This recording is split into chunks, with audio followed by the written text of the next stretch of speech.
ci sono delle attività commerciali che danno da bere a dei disadattati, a dei clochard qui locali che hanno il convitto a poca distanza qui da via Spalti e praticamente stazionano in questi bar dalla mattina alla sera bevendo e fumando, naturalmente facendo i loro bisogni fisiologici sulle mura delle case. Un problema che si ripete. A Mestre, in determinate ore del giorno e della notte, via Manin si trasforma in luogo di bivacco e degrado, a pochi passi dal centro di accoglienza di via Spalti, dove trovano rifugio i senza tetto, che però poi vengono riforniti di alcol nei bar, incuranti della loro situazione che spesso comprende l'uso di psicofarmaci. Queste persone, che io li definisco invisibili, dovrebbero essere veramente aiutati. Se ci sono del comune, degli assessorati che appunto danno una mano a queste persone disadattate, io faccio un appello che vengano veramente prese in considerazione, perché lasciate così allo sbando di se stessi, proprio anche per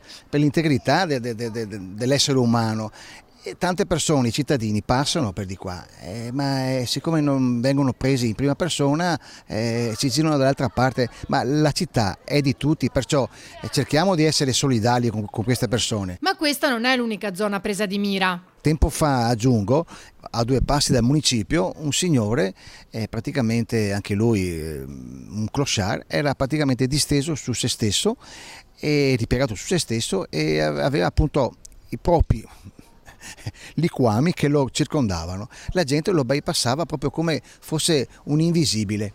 Io che ho avuto una carriera come vigile del fuoco ho detto ma caspita, vediamo di prendere dei provvedimenti. Ho chiamato la polizia municipale, è intervenuta, ma è sempre nei limiti del possibile. Io faccio un appello che le istituzioni si prendano le loro responsabilità e che portano a fine questo problema, insomma, che è un problema di disagio anche per le nuove generazioni che transitando vedono come finiscono questi poveri cristiani.